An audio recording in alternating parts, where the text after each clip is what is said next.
This podcast is sponsored by nobody. Hey dudes, welcome to Splat from the Past, the only 80s themed horror sci-fi show where things can get totally radical. Now today, I will be welcoming back my good friend Sadie Katz, the gorgeous, multi-talented horror actress. And she has this cool podcast. You can get it on YouTube and I think Patreon and all the other podcasting platforms. It's called Partial Nudity, and it is very fun, very entertaining. And I'm going to have her on the show today to talk about that. I just recently saw her documentary. It's been out for a few years called The Bill Murray Experience. If you haven't seen it, check it out on Amazon. It is very entertaining and funny, and Sadie is just so adorable in it. And see if she has any upcoming movie projects as well to talk about. So yeah, here is my new interview with Sadie Katz.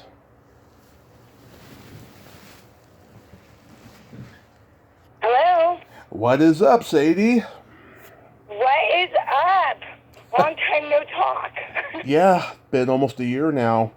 I know. Did you survive? I did. No. I'm fully vaccinated, I'm proud to say. Oh, wow. So I did eventually get COVID. Oh. It took me so long to get it.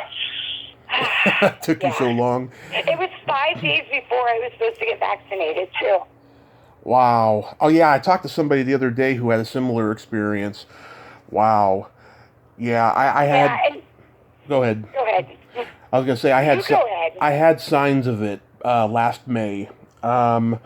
I had done a podcast interview early in the morning, and then the second one in the afternoon, and then I started feeling really, really shitty, and I had to cancel my third one, which was about 6 o'clock at night or something like that, and I never cancel. People cancel on me, I never cancel on them, and so we took me to the emergency room, and I got tested. I did not have it, but I had a really bad virus that was going to last a couple of days, and I got over it fast. And I made sure I always wore my mask after that, and I still do. Right. Yeah, I mean, it was funny because the way I got it was literally indoors, Mm-hmm. and it was with friends that most of them were vaccinated, and the other people were kind of in my circle. Right. So I didn't write about it on social media, but I actually called up people afterwards and said, you should get the vaccine if you don't have it, because I was pretty leery about it. Yeah. I mean, I was going to get it, but that kind of sealed the deal for me, you know. Yeah. Yeah. Yeah, please wear a mask, Sadie. Year, though. Please wear a mask, Sadie, because we need you. Oh, I that's the one thing I do. Yeah. The only reason is I had rented a private room that was ventilated, and it was just a small group. So, I mean, it was contained pretty quickly, but everyone who wasn't vaccinated got COVID. And they all, survived and were fine, just sick for 2 weeks. Yeah, They weren't even sick at all. Yeah, I mean, I was over 30 got sick.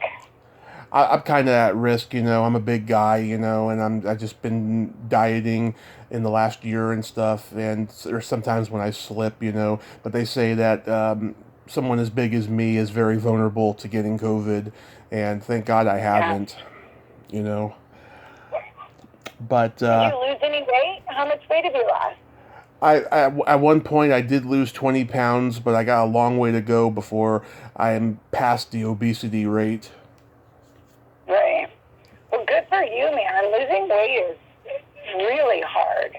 It is. I diet to lose 5 pounds, and it feels like it's my entire life.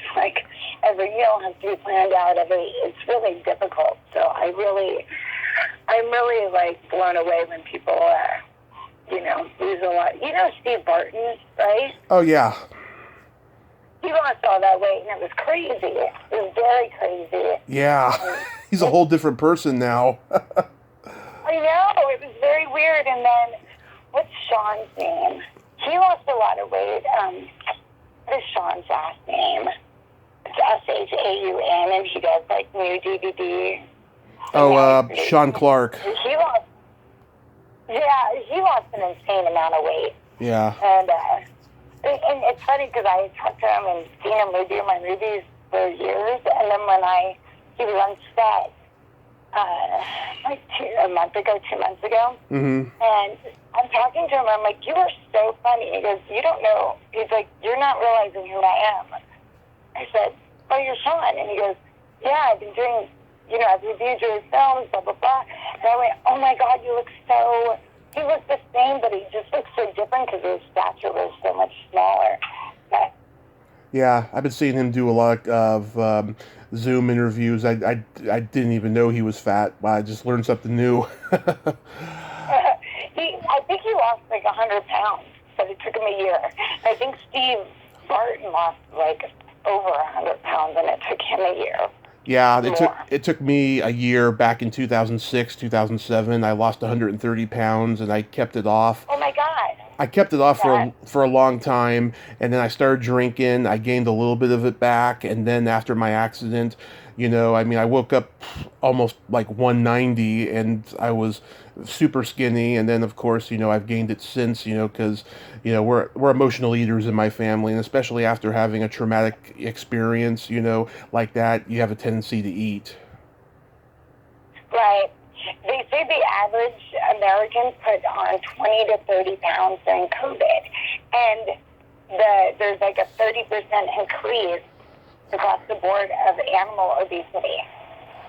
Because, wow. We all spent the last year, like, inside, emotional eating, stressed out.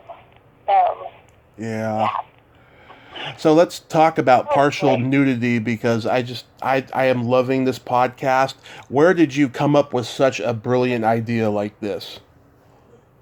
Oh, I love you for saying that. You know what? All of you guys that I've been interviewing with for years really inspires me, because I actually love, doing podcasts just to get to talk to other people that I wouldn't normally get to talk to. Yeah. And originally, I'm kind of a Joe Rogan fan, and same here. Like I very much like that, like topical interview, and he's a little bit more personality based, but he used to be more topical. But and I just thought, I don't know if a lot of females, I think, do either like a very skewed to like pro women, which is fine. Yeah. But I wanted something that was like pretty much good for men and women. Yeah. But I think I noticed on my Instagram, like a large share of my followers, like 90% are men. And my engagement is also about like men, and then on Facebook kind of the same, and I was like, I should do some podcast that would appeal to men. And so I was going to call it Token White Girl, and a bunch of people said that it sounded really racist. I was kind of making fun of myself, but I understood in this climate that's no good. And then I went through so many titles, and partial nudity stuck out to me because I've done so much of it, and I kind of like the idea of people revealing like their naked truth, and I wanted it to be sort of sexy and have provocative topics, which I'm learning what works and what doesn't. It's hard. It's hard to do a podcast. I applaud you. Yeah, it takes a while, but once you become obsessed with it and you become dedicated to it, it becomes a lot easier. I mean, last year I had a free weekend where I went through my YouTube channel and I wrote down every single guest I've had and what the date was, and made my own episode guide. And I cannot believe in the first year, there was sometimes a month before I had another guest again that I forgot all about. And I just look at how far I've come now, and I'm just like, God, I mean, you have to stay in the game, otherwise, you won't get success or good results. I love that you said that. I was being really great in the beginning of doing one episode a week, and then I didn't feel well. I was dealing with some stuff at home, and so I haven't done an episode in like 2 weeks. And I also have to tell you, I went through like my YouTube, and I was bummed out. Like, I'm used to with my acting getting like really mean comments, but it hurt in a different way in my podcast to see people just like writing horrible things, and so I was like, I got a little gun shy, and now I'm done licking my wounds. I'm gonna do a podcast this week, and I'm also trying to figure out, like, a lot of people said that, like, oh, you should be doing a podcast on horror, but like, so many people already do that really well, and so many people interview actors really well, and I didn't really interest in getting into that space.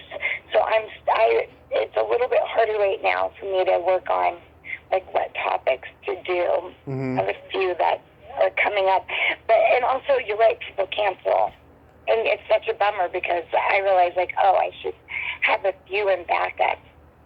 And at first I was spending a lot of time editing them, and I'm just not at like the stage of, I thought it's got to be quality, it's got to be this, but then you see on your algorithms how long people actually listen. Yeah. And I'm like, I'm spending so much time editing it, and like very few people go all the way to the end. So I'm trying to figure that out and keep it something enjoyable at this stage because it's not making me any money. So I might as well have a ball doing it. Yeah, I mean, I get trolls all the time on my videos, especially the early ones, because I was such a bad interviewer and I had such a bad production going, before it improved. Now I get such wonderful comments for my more current videos, and it's so gratifying, especially from subscribers, who are loyal to you, and they're there, listening whenever you post one. But I'm just enjoying, hearing, your guest stories, and the topics are fucking awesome. Stuff that I like, like what was your favorite? What was your favorite topic? There's been some racy ones. I love racy, you know that. The one you did a couple weeks ago about cuckolding, because I myself am a cuckolder, and so I was just like, yes, finally my people are being represented. That's, it's so funny because like Dallas is such a good friend of mine, and he's off in Bali or Thailand, and I knew that he was up to some fun. I mean, he's a naughty, fun guy, and those are topics that I love to talk about. Because I think they're fascinating, and I think a lot of people wouldn't realize how many people that's like a thing for. And I find it a titillating topic. I have to be careful because, we're in such like cancel culture thing, and like during the interview, I was like, I want to pull off of that, and like I think I have to either like go for it a little bit more, and not edit who I'm interviewing or even myself, but it's a tricky time to release any content right now. You just don't know who's going to get really offended. Me, I don't give a fuck. I just go for it. Right. It's right. Well, you have such a base. You have such a fan base. Yeah. I mean, it's International Masturbation Month, and I celebrate it every May, and I have guests come on for sex podcasts, throughout the month and stuff. And I think it's important, and I love exploring it, Have you had? Not know May is that. So May is International Masturbating Month. Yeah. I love that. I need to do a topic on that. Can I? That's a great. Yeah. I did not know that. I love that. Of course you can use it. Yeah. Has anyone turned down to come on and talk about sex? Yeah, I reached out to this comedian who is like on Dry Bar, which is like a woman's, hair blowout Uh-huh. on, but they have like a series of men who are comedians, and they're pretty clean. But I just thought this guy was so funny and amazing, so I reached out to him, and he was pretty interested. He said he loved the title, and then after a few minutes, he writes back because he's like, "I'm going to check out your channel," and it's like, you know what, your topics are a little too racy for me. Oh, boy. I just got on contract with Dry Bar, and I was like, okay, absolutely. And it's kind of hard to get women to commit. I'm sure it's like, is it better for me to interview women or men? And I think it depends on the topic. Yeah. The stereotype of what you would assume is like, oh, two women interviewed and talking, but actually my interviews with men have gotten way more clicks. So it's interesting. Yeah, and you're very accessible to men. I think you talk very well with them. The topic is racy themselves, but there's not really there hasn't been a whole lot of racy talk on there, I don't think. Yeah, I think there's a difference of like, the show, which is obviously a much younger girl, but so popular, is Call Her Daddy, and it's the girl who does it is kind of like an Instagram model chick, and she's more like, they're going to talk about blowjobs and things like that, and racy, and I'm like, I feel like it's a little bit more like that's one thing that's like a Howard Stern type thing, and that's why I keep saying Joe Rogan, because like you learn something after that. So if you're into it, then it feels fulfilling because you go, oh, that's a thing that finally someone's talking about. Mm-hmm. And if you're not, you're getting to learn something new that is like titillating and fun. So I'm hoping that as I go, I learn more and more what topics really work. And it's very weird when you have guests on, because they can be great on the phone, and then you talk to them and they totally change when they're on camera. Yeah. Oh. Have you had that happen? Sometimes it's a bad thing too. Oh my God. This one guest of mine, oh my God, she was a real cunt to me. And then when we started, she like turned on the energy, and then she was, kissing my ass at the end of the interview, saying, oh my God, I felt so low before the interview, but you really brought my spirits up. It's like, fuck you.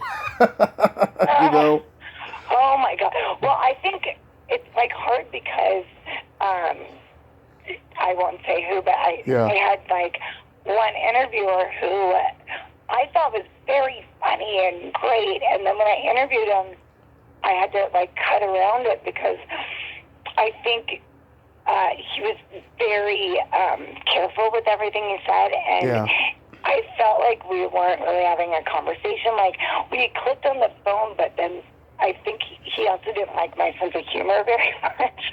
Which is understandable. Yeah. You just never know how you're going to click. And I guess I would rather someone be authentically like who they are than have the experience you did where all of a sudden someone's really nice and turned on. And, that would feel like more of a betrayal. Yeah. Would you ever do a podcast about safe words?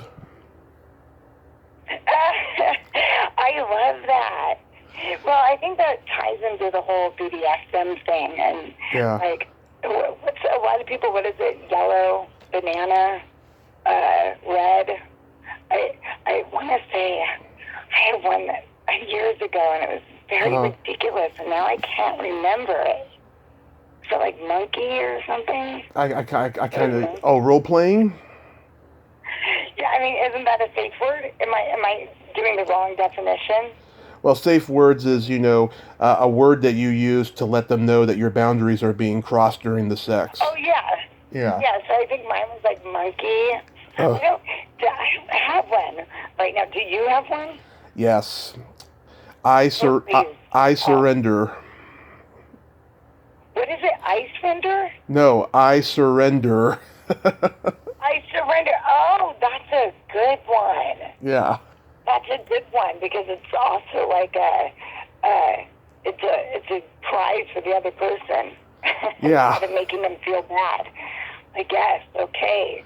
I'm tapping out. Oh, I love that. Yeah. Kudos to you. I love that. Yeah. The problem is I always forget what the damn thing is. So I can't remember my safe word. That's horrible. I used to have a joke. I used to have a joke in my stand-up act. I found out that someone else was doing it, and I stopped doing it. I say, wouldn't it be ironic if you were tickling your child and the safe word was uncle?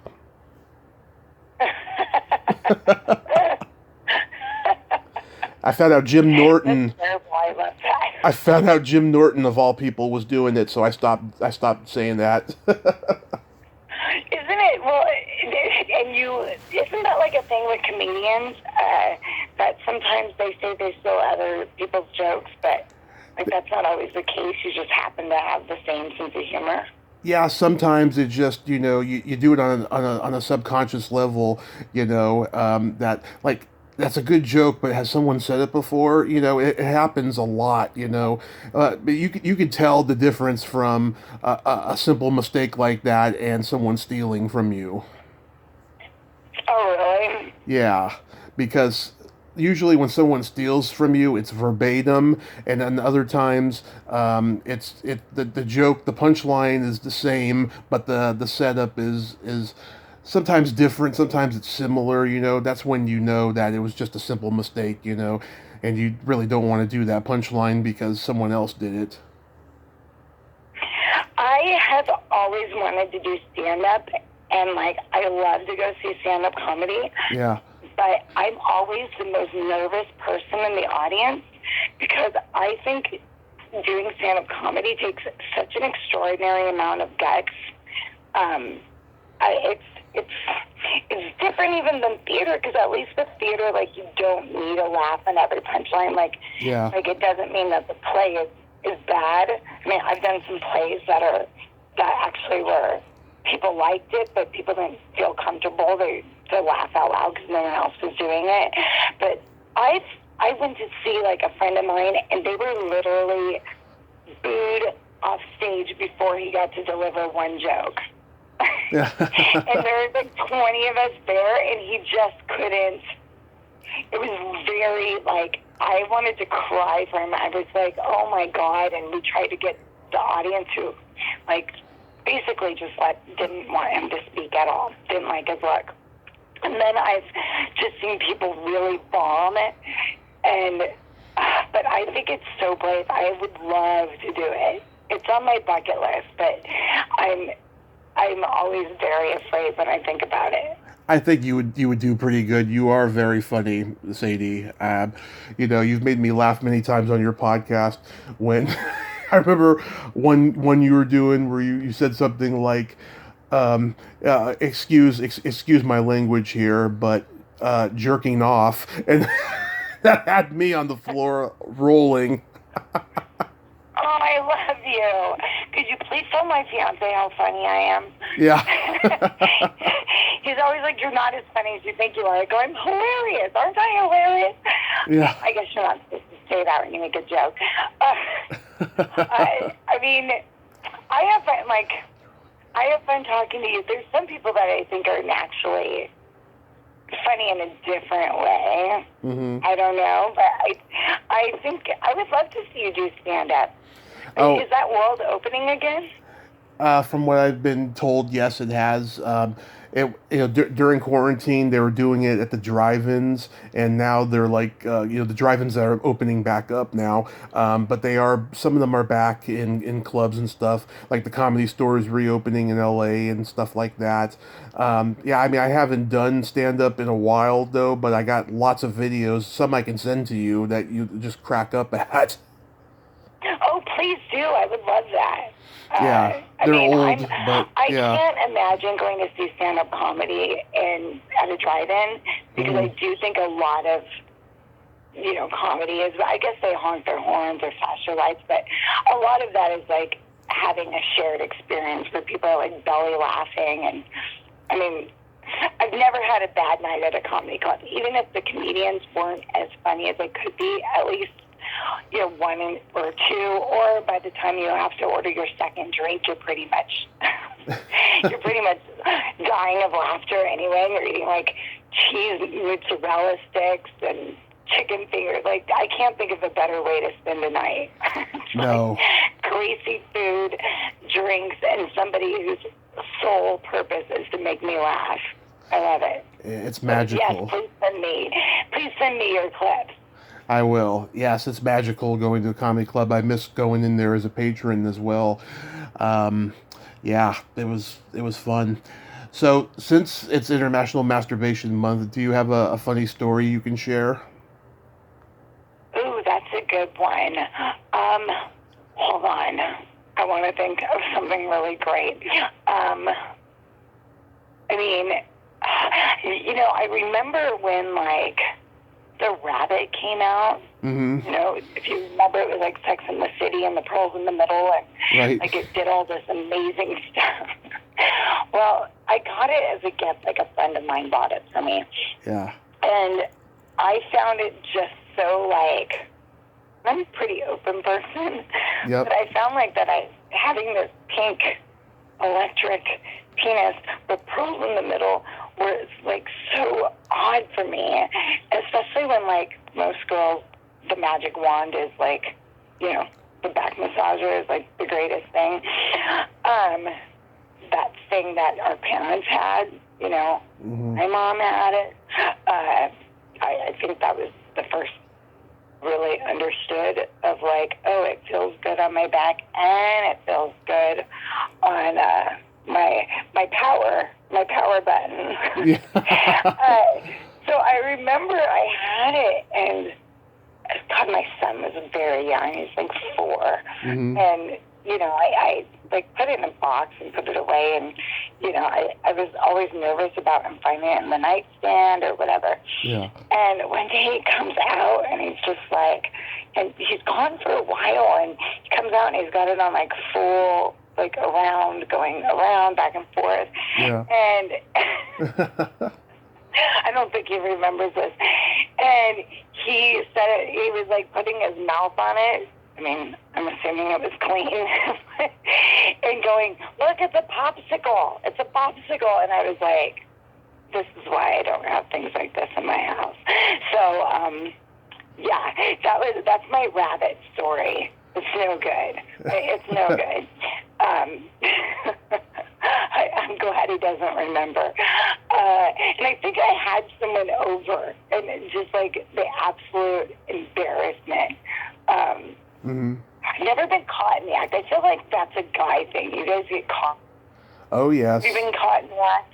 Oh, yes. I've been caught whacking it. Oh, God. I will say as a woman, Mm-hmm. I have seen, I've had a lot of weird instances. I don't know if it's just me, because I'm somebody, when I drive, I'm like looking around in other cars. I don't know. I'm just always like that. And when I was in high school and was on a school field trip, I remember looking over, and next to us was a truck, and this guy was just on the freeway going at it. And then I kind of locked eyes with him, and I didn't know what to do. And then he like took his hand and licked it. And I remember just like that stained my brain for a long time. Yeah. And then, like, one time I'm riding my bicycle. I'm, like, 17. And this guy calls out to me, like, hey, do you have directions? So I kind of stay far away, like the whole stranger danger thing. And, of course, he's in his car, and he's, you know, he's spanking it, which... So it took me a while to, like, understand, like, that it wasn't just, like, a pervy thing, also because I was really religious, so there was, like, a lot of guilt that was considered a sin, which in turn makes people do it more. You know, if you tell someone they can't do it or if they have, like, guilt associated with it, forget about it. So I am a big proponent and fan of it because I think that's the best way to be, and it's, like, such a normal thing. Our animals do it. Like, you know, monkeys do it. Dogs are always humping things, like, even when they're sick. my little Buffy, and I didn't know girls did this, is, like, constantly humping her lamb toy. So I'm going to approve of that. I'm not going to stop her if it makes her feel good, by all means. Just don't do it when I'm eating. Oh, I got a story. Oh my God, this is so hot. It's like, I get excited thinking about it, right? A couple of years ago, just before I move out of the Bay Area, I get together with this girl that I used to hang out with when I was in the bar scene. Her mother was also a friend of mine, and we wanted to get together. We hadn't seen each other since my accident, and just before my accident, she lent me $20 because I was going under hard times and stuff, and she wanted to see me. So we get together. The plan was to eat and then go hang out at her house, right? So I ask her if I can rub her feet, and she says yes. And so we get a bottle of lotion, rub her feet, and then she asked me if she can rub mine. I said sure. So she did, and then she tickled my feet, and it got me super excited because it doesn't take much to get me off, really. And then I said to her, can I masturbate? And she said, oh, yeah, absolutely. And then she took me up to her bedroom. She said, there's my bed right there. And she gave me a box of Kleenex and that lotion bottle that we used. And she said, you can do it as many times as you want. I'll just be downstairs. And I just did it one time, and I came down afterwards, and she told me she heard me, and it was kind of exciting, and I said, well, you provoked it, you know. Well, that's pretty liberating and empowering without any guilt. It's a little Louis C.K., but it seems like she was on board for that 100%. So that's pretty rad. Yeah, well, you know, The stories are fun. They stay with you forever. There's something, like, so taboo and spontaneous, right? I mean, did you expect it to happen? I didn't expect it to happen, but, you know, she told me, you know, when we were eating about how, you know, I knew her boyfriend for years leading up to that. You know, they had broken up a few months before, and she wasn't in a good place to really get involved in any sexual kind of activity, you know, but yeah, she's like, oh yes, by all means, you know, I'll take you up to my room and you can do it all you want. And so it was, you know, it was great. Well, you know what? And how long ago was that? Did you ever see her again? That was 4 or 5 years ago, just before, yeah, because I moved up here in April of 17, so it must have been just a couple of months before. No, okay, so she had an accident of her own years before, and her brain does not, she had brain damage, right? So her brain does not work that well. And I was trying to get in touch with her, and she wasn't responding. And then I talked to her daughter. Her daughter said she got offended at some language that I used because after I was done, we were sitting around and we were smoking weed and we were telling each other jokes, right? I mean, really, really raunchy jokes. And she said that one of them offended her. I was like, oh my God, are you kidding me? I mean, she was using the word retard and all the words that you're not supposed to say. I was like, what the fuck, right? So yeah, I don't talk to either of them anymore, and that's fine with me, you know. But yeah, people are strange. Yeah, and sometimes they have residual guilt Like, they Yeah. do something and then they start to feel bad, and then I think they don't want to be in that same situation, so they don't know how to, like, articulate that, so it becomes about something else. Yeah. Which is unfortunate, but I think that's, like, the price you pay. Sometimes people are very cool. Yeah. Sorry, the ghetto birds are out. So, that's unfortunate, but you'll always have that story. Yeah. As long as it was amongst consenting adults, I think that's a pretty fun thing. I feel like, those stories are great, and then I feel like I'm getting older because I'm not, and I'm in a relationship, obviously. Right. But, I more enjoy hearing other people's stories, and I think because I have a crazy job. Acting, you get to do a lot of crazy things. So there's nothing I haven't, there's not a lot I haven't, in that department somehow, done on screen as, like, a crazy demon-possessed or crazy lunatic or, crazy hillbilly, everything. So that's kind of still fun for me, because I know how to access that and be, and for some reason I don't have a gene that makes me quite embarrassed enough. Yeah. I don't know why. I think I've already, I've done so much that I'm like, fuck it. I guess I'm okay. If I'm worried about being embarrassed, maybe I shouldn't do another movie where I'm, like, screaming and crying and snotting everywhere. There's something liberating about not getting embarrassed super easily. Yeah, I'm like that too, and yeah, I mean, going back to what you were saying, yeah, I mean, I don't approve of any kind of, predatory behavior and stuff like that. I'm a very respectful kind of a guy. Yeah, I guess it is kind of like Louis C.K., asking for permission, but I wasn't doing the Harvey Weinstein route of, standing in a doorway doing it, against her will, Right. and that crap. I think people have trouble distinguishing the difference, in this weird time that we're in with the cancel culture and all that. Yeah. 100%. And I mean, I think his was more about control. Yes. And that's not actually having the girl want that. I don't know. I don't know either. But I got to tell you though, Sadie, I watched the Bill Murray Experience. Oh, yeah? Yep. And your thoughts? Criticisms? What? You are an adorable celebrity stalker, I have to say. It's so funny because now when Bill has a new movie that comes out, everyone sends it to me. Mm-hmm. Hey, or an article.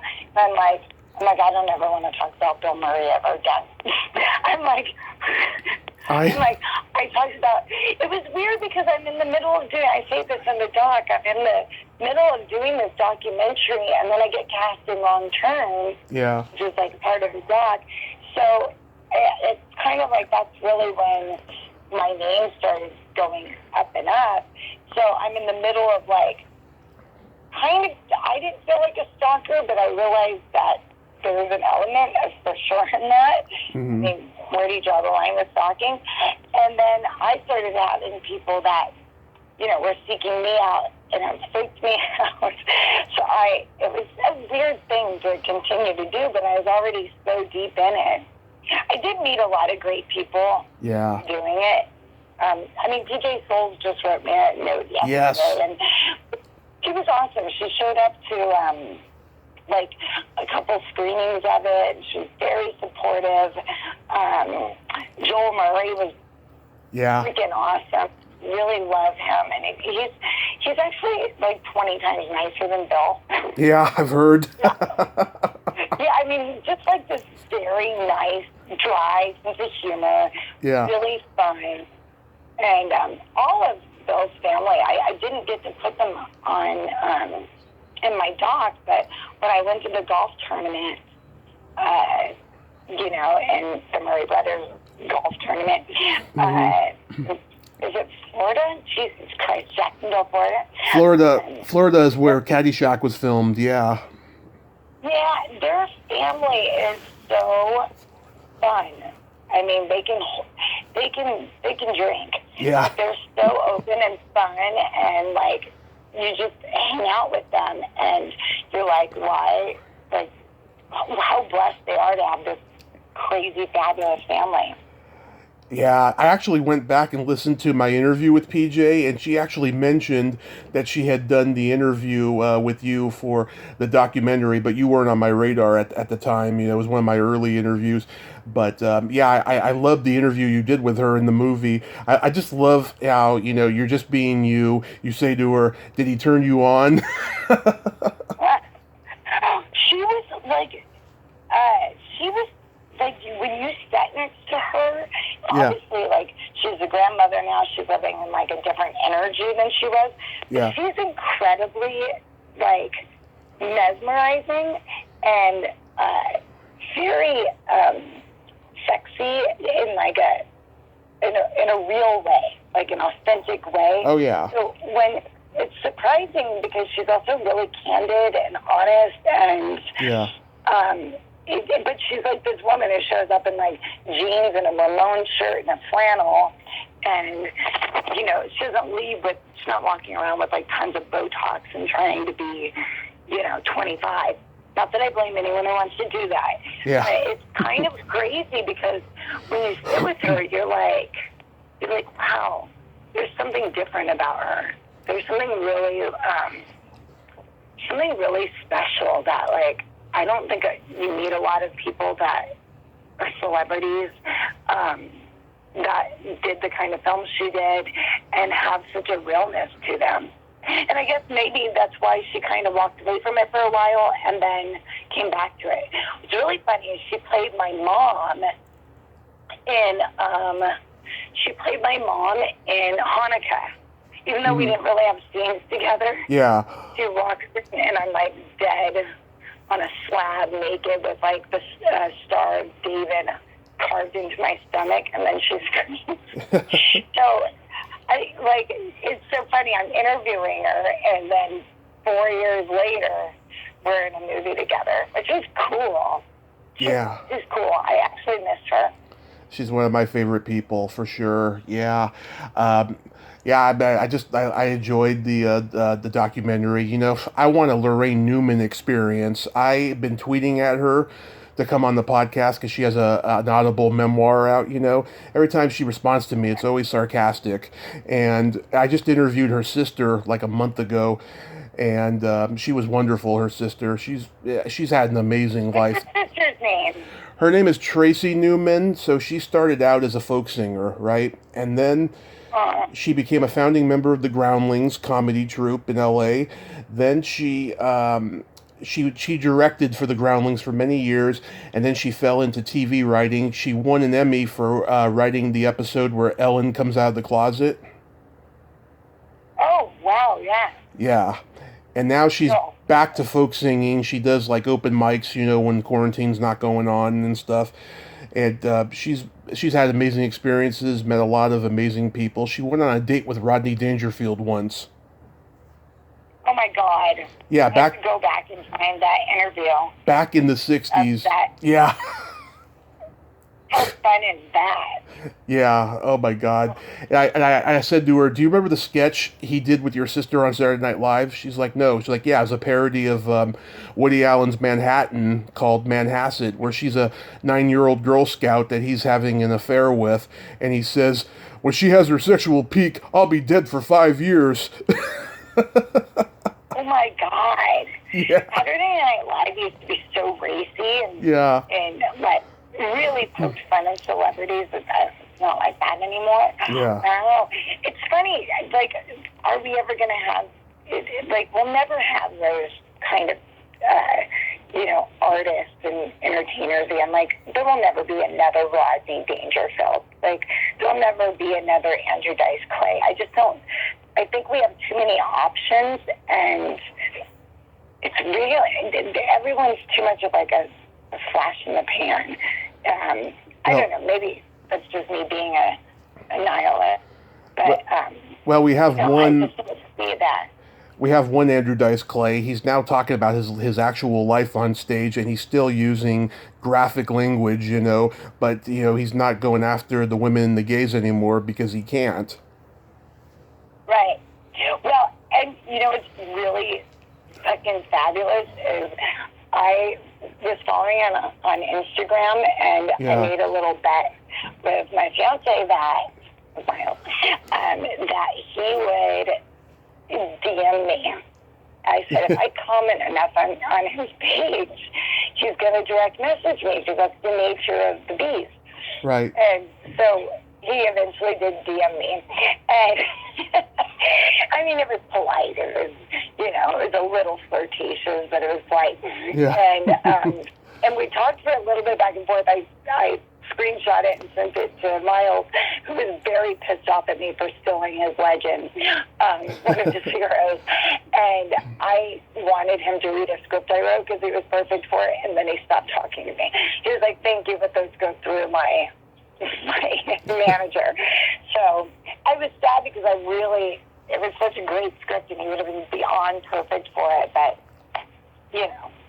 like, he's so good. It's weird that we didn't hear more about it. He's so good in A Star Is Born. He's great at Sadie Gaga's, whatever her name is, her dad. Mm-hmm. He's unrecognizable, and it's the first time he acted and dropped his stick. And his series, did you see it on HBO? That was kind of like a meta series about him doing a reality show and trying to get his career back. Oh, yes. It was on Showtime, Dice. I watched it every week, and I loved it. And I could see why it went off the air, because they thought that, what's her name? Natasha Leggero, they thought she was a little over the top, and she was so mean to his character on the show that it kind of turned people off. I loved her. Yeah. I loved her because it made him a little bit more... human. You had to go. Yeah, it made him a little bit more like he did suffer for his sexist attitude. So it wasn't like everyone on the show is supporting him in that way. And the very last season finale or series finale, we shared a really lovely moment together. You know what? I loved her. Like that's why I started following the Dice on Instagram because of their kind of kooky relationship, which was kind of their own thing they do. It reminded me of like Larry David and then his best friend's wife. Someone has to call out Larry David, and I'm sad that it didn't continue. I thought it was good, but it was hard to watch because at times it was difficult, but I think the show would have got better and better. But I think so too. Yeah, I don't think it had its due.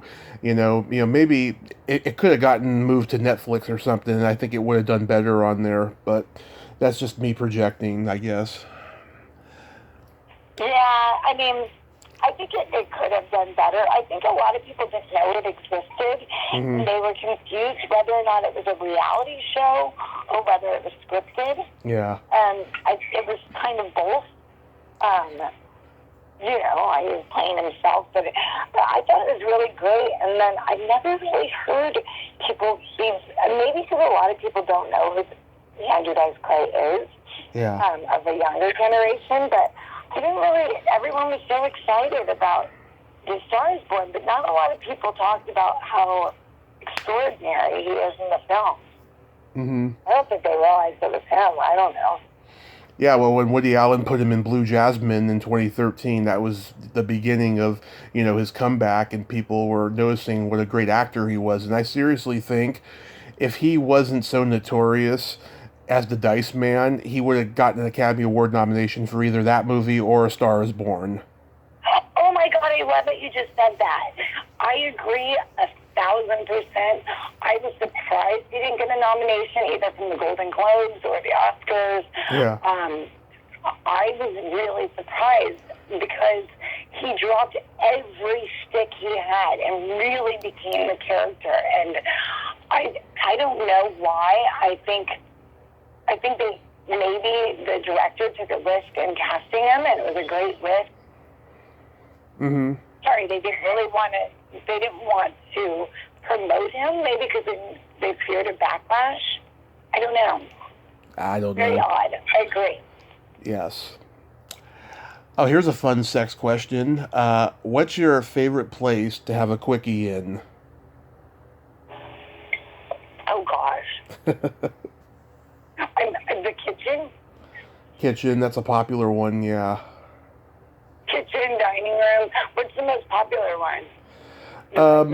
They're kind of boring. Well, let's see. Amongst actors, backstage in theater, and I talked to a couple Canadian actors. They told me they love to do it in nature. In nature? Oh, God. I mean, the problem is it's dirty. Yeah. Yeah, I mean, I'm not a prude, and I think I've done a lot of things, but I'm always afraid that I'll get caught and arrested. Mm-hmm. Like, I know a few times because of our travel schedules, like in airport parking lots, Yeah. it's really fun. I think parking structures. There's something kind of fun about that. Nature is like, okay, but it better be a real quickie. Like, let's get it going. Yeah. And I think we went to, so during COVID, we went to a very private place in Joshua Tree that was just a house, and it had a mountain with a platform to do yoga, and it overlooked all of Joshua Tree, and that may have been my favorite outdoor crazy experience. It was really gorgeous, and it felt like I was like, I don't know. I mean, we could see all of Joshua Tree and all the lights, and I think we slept out there naked. Like, I'm sure people could see from other houses if they, also had like some kind of balcony, but not really. We were really far out, so there was something kind of beautiful about that. Obviously, anytime you feel a little bit dangerous. Yeah, I used to love to do it in movie theaters, but it was mostly finger quickies in the movie theaters. It's very high school. I like that. Now people can sue you and you'd be arrested, and God forbid, be banned from, you'd be on some like sex list or something. Yeah. They're Pee Wee Herman you. Yeah. I don't know. Oh God, I did that when I was 14. I went to go see the re-release of Star Wars, and I forgot how hot Princess Leia was, right? And so, yeah, I put my jacket over me and went to work, but that was the only time I ever did that in a movie theater. Oh my God, that's the best nerd story in the sweetest way. Yeah, she is hot. It's too bad she passed. But yeah, like, is anyone sexy or like in those kind of movies? Absolutely not. I mean, she blows everyone away outside of like the new Star Wars movies. We shouldn't even be part of the canon. Yeah. Absolutely. Yeah. To me, sex is the greatest gift God has ever given us, and I think people like us who wear a freak flag have to wear it on our sleeve and let the world know that it's not as taboo as people think it is. You just it depends on whether or not you want to make it taboo and make it act like it's something evil, like it's marijuana not being legalized or something. Right. I mean, when I left being a Jehovah's Witness, I was very, very worried about like whether what I liked was natural, what I didn't like, and I had this friend who said that I was being too judgmental. Like, feeling guilty. And so he takes me to the Hustler over on Sunset. They used to have the big store open.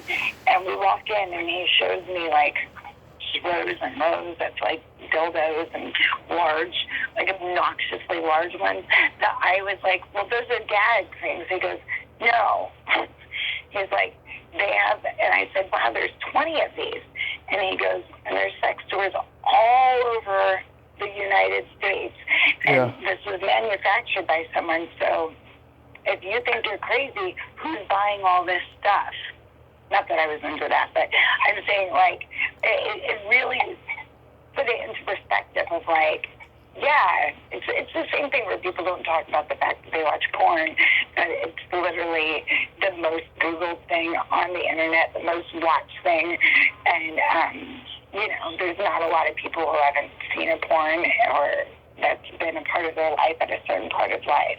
But, you know, we shame porn stars, we shame, no one really talks about it openly, and it's kind of like a goofy thing. I know you really put me in check, you know, when I was always retweeting that porn that I was seeing on Twitter, you know. I mean, I still comment on the pages and stuff, but I don't retweet it anymore. And I want to thank you so much for putting me in check with that. Oh, no, what did I do? I don't remember. 2 years ago, I was always retweeting porn constantly, and I noticed that you unfollowed me, and I asked why, and you said that you wanted to distance yourself from people who were you know in the porn world. I was like, I'm not in the porn world. I just support it, you know, and stuff. And then you followed me again once I told you, you know, I'm not going to be retweeting it anymore and stuff. And I really think that. Go ahead.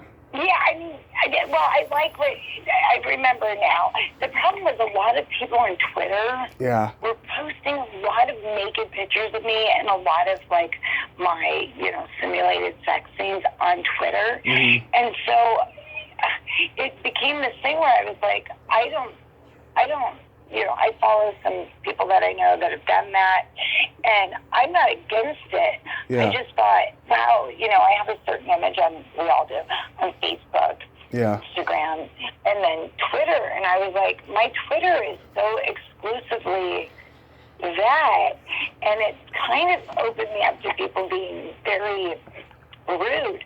So I was just like, there's a balance, but, like, I don't know why people insist on sending me pictures of myself naked. It's very odd. It's like maybe they want me to know that that's what they're watching at the moment. Or, you know, I was getting a lot of odd messages. So I was trying to, like, walk that line, but say, like, I'm not going to allow porn on my page because it takes my page in a direction I don't want it to go. Although, you know, I've done softcore reviews. I've spoken about doing nudity on film, but, like, I'm cool with it on Twitter. I was getting really bombarded, and it was becoming like that's what my Twitter was. So, yeah. But I hope I didn't hurt your feelings. Not at all, you know. Not at all, you know. It made me see everything objectively, and I appreciated it so much. Well, and it's also like a thing of, you know, I would never, ever shame someone for doing porn if that's how they want to live their life, if they're happy about it. I don't think a lot of the girls ultimately are happy because if you ever see Hot Girls Wanted, kind of interesting of how quick they churn and burn these small town girls. So the girls that actually, like, become porn stars and get ahead are typically people who, like, control their career. But I do think, like, it gets so iffy on social media platforms, unless that's how, you know, you're making your money or you're promoting your stuff. I'm like, there's a time and place. Like, so I guess sometimes I can be uptight, and I think that I'm not, but I think it's just like self-protection a little bit, you know. Absolutely. Do you have any movie roles coming up you're going to play, or any movies coming out in this crazy time? I do. I'm kind of excited because finally, it's been a while, but the film's amazing. It's really good. State of Desolation, which is like a dystopian post-apocalypse movie. It's zombies, but it's not zombies. And so I know it's like another zombie movie, but this has done really, really well. Along with myself, Dominic Swain's in it. Jamie Bernadette's the lead. She's very good. Craig Stark is very good. He's in a bunch of Tarantino movies. Jessica Morris is in it, and she's gorgeous as usual and great. There's a lot of like recognizable people who just it's really good stuff coming out. I have another one coming out through Lionsgate that is, I don't know if I'm allowed to say this, but I'll say it anyway. It's like a vampire werewolf love story, and it's a horror romantic comedy. I get to play a badass vampire killer for Thomas Churchill. I'm sure that will be coming out soon. I just did a movie with Jimmy Duvall. Really great. It's fun. It's campy. It's a classic B movie, but it's like a Chuck E. Cheese comes to life, and that sounds funny. It's silly. It's fun in like a laser tag place. Very ridiculous. Bless you. Thank you. So I'm trying to think what else. I'm dying for Christmas to come around, even though I don't want to wish away the summer, because I'm very excited about a Christmas movie I have, because I've always wanted to do it, and this one has Ed Asner in it. Oh, I just talked to him last year. Oh, he's so great, right? Yeah. Heard. You are talking about Heard. Richard Reel is in it. Some other new faces that are going to be that will be fun. Robert Donovan as well. And I really had so much fun. That's when I realized like how much I wanted to expand outside of the horror genre and do other things as well, because it was really fun and lighthearted, and I really loved my character. I'm Fargoian. Fargoian? Is that how you say it? Yeah, I'm Fargoian. Fargo, who owns his diner, and I just loved it. So, off the top of my head, those are the things that I have coming out. The Christmas movies are getting hot again, in terms of horror. People are coming out with them and stuff. Every Christmas time, I reach out to Christmas horror movie people to interview and stuff. Yeah, I love it. It's fun to do those. I know. Well, this one is like a straight like Hallmark Christmas movie. It's really sweet. There's no scary things in it. I mean, hopefully my acting is good, or that will be a scary thing. But yeah, I do also love Christmas themed horror films. I love any themed horror films. Like, there's something kind of. Has there been like a Valentine's one? I'm sure there has. My Bloody Valentine. My Bloody Valentine. There you go. Yeah. And of course, Leprechaun is. Oh, I talked to Mark. I talked to Mark Jones last year, and we talked about you. Oh, yeah. Him and I've known him so long. I kind of don't remember not knowing him. Yeah. And writing Scorn together was really fun, and that was like my first WGA film, and that was cool. We almost killed each other during writing it, but I mean, that's what makes the script a little more exciting. I know he's trying to revamp, pardon the pun, but he's trying to do a Vampiricon. I don't know. We'll see what happens. I wish him luck on it, because he doesn't own the rights to Leprechaun. Yeah. So he wants to do sort of that. I don't know, but yeah, I hope that he does it, because that's something he really wants to do. Yeah, that would be great if he could do that. I have a couple jokes for you. Okay. Why do fat women give better blowjobs? Oh God. They like to eat. I don't know. They have to. Oh my God. You're canceled. Okay, give me another one. Okay, this is one people are loving. Oh my God. Why is drinking cheap beer like going down on your sister? Oh God. I wish I could think of that. Okay, go ahead.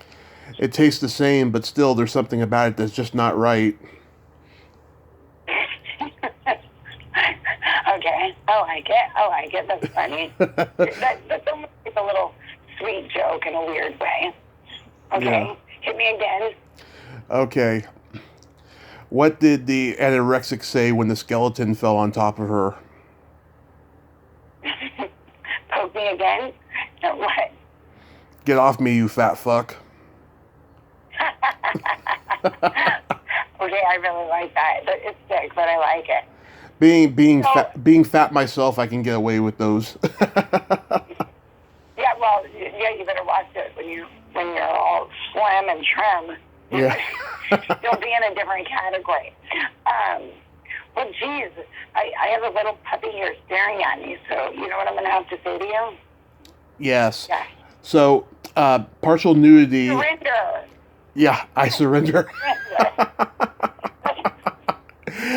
Partial nudity, I know it's on YouTube, but it's also on Patreon and all those platforms. The only platform it's not on is Patreon, actually. It's on iTunes, it's on, oh God, what's wrong with me right now? I just had a complete brain lapse. Spotify, Podbean, I know I'm missing a big one, but basically everywhere that in Apple Podcasts, everywhere that you can, it's on like 20 different channels. And so it's fun to watch it grow, and I really appreciate people like you for iHeartRadio.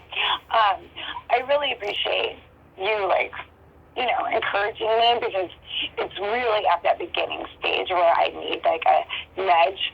So thank you, and I encourage anyone else to feel free to please listen, like, subscribe, and also, you know, let me know topics that or guests that they think they would love to listen to. That'd be great. Like I said, you got to do safe words. I think that would be really, really good, really beneficial to the listener. All right. I like it. Okay. And of course, Sadie, I'm going to be supportive of you because you are real. You know, I've met so many fake people, especially in the horror genre. You know, and it's always refreshing to talk to somebody who's real. And yeah, absolutely, you got my support always. And you know, after this whole mess is over, you know, I'd like to meet up with you when I'm in LA next. Oh, please! I'd love that. Yep, absolutely. All right. Fun. Yeah. Well, have the best day ever, and thank you so much for having me on again. Of course. Always.